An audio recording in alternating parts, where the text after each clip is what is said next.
آج کا موضوع اس ویڈیو کا تھوڑا سا مختلف اس طرح سے ہے کہ آج ہم جانیں گے کہ how we get immigration to Canada اور اینی ادر کنٹری. آج عامر بھائی سے ہم بات کریں گے اور ہمیں کیا کیا ہرڈلز آ سکتی ہیں جس کے لیے ہم پہلے سے تیار ہوں.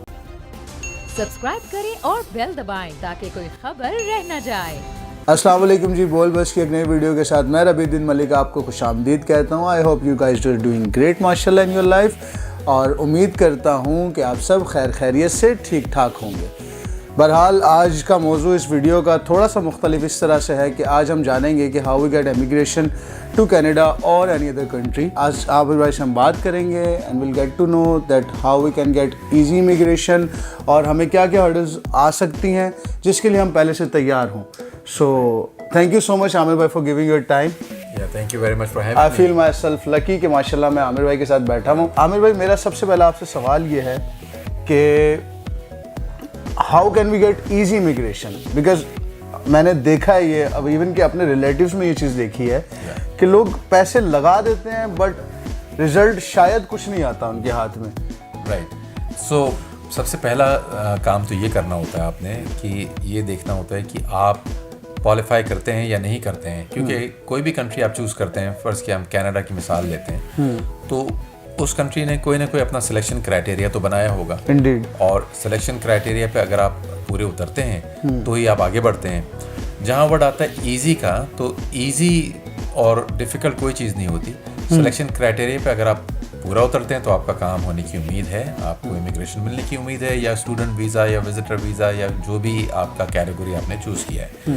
لیکن اگر آپ کرائٹیریا میٹ نہیں کر رہے ہیں تو ایز اے ریزلٹ آپ کو ریفیوزل کا سامنا ہو سکتا ہے. تو ڈیفیکلٹ اور ایزی کا بات نہیں ہے، یہ ہے کہ آپ میٹ کر رہے ہیں یا نہیں ریکوائرمنٹس کو، اور اس کو سمجھنا بڑا ضروری ہے. اچھا عامر بھائی، کیا ہر کنٹری کی اپنی ریکوائرمنٹس الگ الگ ہوتی ہیں یا امیگریشن ہر کنٹری کے لیے ایک ہی ریکوائرمنٹ ہے؟ ہاں، قطعاً ایسا نہیں ہو سکتا کہ ایک جیسی یونیفارمٹی ہو. ہر کنٹری کا جو امیگریشن کا قانون ہے، قوانین ہیں، وہ ڈفرینٹ ہو سکتے ہیں. Requirements, entry requirement, exit requirement, visa categories different ہو سکتی ہیں. اور اگر کہیں پہ مماثلت بھی ہو تو بھی جیسے کہ وزٹر ویزا ہے، اس کی پالیسی ہے، یا اسٹوڈنٹ ویزا ہے، یا بزنس امیگریشن ہے، اسکل ورکرز ہیں، ان کا سلیکشن کرائٹیریا وہ ڈفرینٹ ہو سکتا ہے. ان کی نیڈ کے حساب سے انہوں نے اس کو تشکیل دیا ہوا ہوتا ہے. سو عامر بھائی مجھے یہ بتائیے گا کہ کیا وزٹر ویزا آسان ہے کمپیریٹیولی یا کوئی اور لائک اسٹوڈنٹ ویزا یا انویسٹمنٹ ویزا؟ رائٹ. سو جب ہم ورڈ یوز آسان کرتے ہیں دیٹ مینس کہ شاید ہم اس زاویے سے بات کر رہے ہیں کہ ہم یہاں سے نکلیں کیسے. تو اگر اس زاویے سے کریں تو پھر تو اس کو کمپیئر کیا جا سکتا ہے کہ میں کیسے آسانی سے چلا جاؤں. لیکن یہ جو ویزا کیٹیگریز ہیں یہ آپس میں مماثلت نہیں رکھتی، اس لیے کہ ڈفرینٹ ہیں. فار ایگزامپل وزٹر ویزا ہے. وزٹر ویزا کے لیے آپ کا جو انٹینشن ہے وہ یہ ہے کہ میں ٹیمپرریلی جانا چاہتا ہوں، وہاں پہ میں سیاحت کروں گا یا وہاں پر اپنے رشتہ داروں سے ملاقات کرنی ہے، کوئی ایک میرا مقصد ہے جانے کا. بالکل. اور وہ مقصد ٹیمپرری ہے، میں واپس آ جاؤں گا، یہ بزنس ٹرپ لگانا چاہتا ہوں. لیکن اگر آپ اسکل ورکر کی بات کریں تو وہ مستقل طور پہ پرماننٹلی جانا ہوتا ہے اس میں، اور اس کا کرائٹیریا بھی ہے کہ جی ایج اتنی ہو، ایجوکیشن اتنی ہو، ایکسپیرینس اتنا ہو. تو آسانی کی جہاں بات آتی ہے تو ہمیں یہ دیکھنا ہے کہ ہمارا ارادہ کیا ہے. اگر ہمارا ارادہ وہاں سے وزٹ کرنے کا ہے تو ہم اسی حساب سے اپلیکیشن ڈالیں گے، بتائیں گے کہ جی ہماری یہاں پر اتنی ٹائز ہیں اپنی ہوم کنٹری میں، فیملی بھی ہے یہاں پر، بزنس بھی کرتے ہیں یہاں پہ یا جاب کرتے ہیں، وہاں جائیں گے اور وہاں پر گھوم پھر کے واپس آ جائیں گے. مجھے عامر بھائی یہ بتائے گا، جیسے ابھی ہم پینڈیمک کے دور سے گزرے، بیچ میں کچھ اسپیل شاید ہمارا یہ اچھا گزرا، اب پھر ایک کووڈ کی ایک نئی لہر آئی ہوئی ہے، تو کیا امیگریشن یا پھر وہاں جانا، ٹریول کرنا مشکل ہوا لوگوں کے لیے؟ اور اب جو دور چل رہا ہے، جو اب جس کرنٹ سچویشن میں ہم ہیں، کیا اب آسان ہے جانا یا ابھی بھی اسٹل مشکلات ہیں؟ تو گورنمنٹ آف کینیڈا نے جب دیکھا ہے کہ بارڈرز کلوز کرنے پڑ رہے ہیں اور لوگوں کو ٹریولنگ میں مشکل ہو رہی ہے، تو گورنمنٹ نے اپنے اسٹانس کو ذرا چینج کیا ہے. اور بہرحال ان کو ایک بیلنس اسٹرائک کرنا ہے بٹوین سیفٹی آف کینیڈینس اور یہ بھی کہ اگر ہم بالکل ہی بند کر دیں گے تو پھر لوگ آئیں گے کیسے. تو انہوں نے کچھ چینجز لائے، اور اسٹوڈنٹس کے لیے فار ایگزامپل انہوں نے کہا کہ آپ پوسٹ گریجویٹ ورک پرمٹ آپ کو ہم دیں گے پڑھائی کرنے کے بعد، اگر آپ نے وہاں پہ اگر آپ نے پڑھائی کی کینیڈا میں کم از کم 1 سال. لیکن وہ تو ممکن نہیں تھا.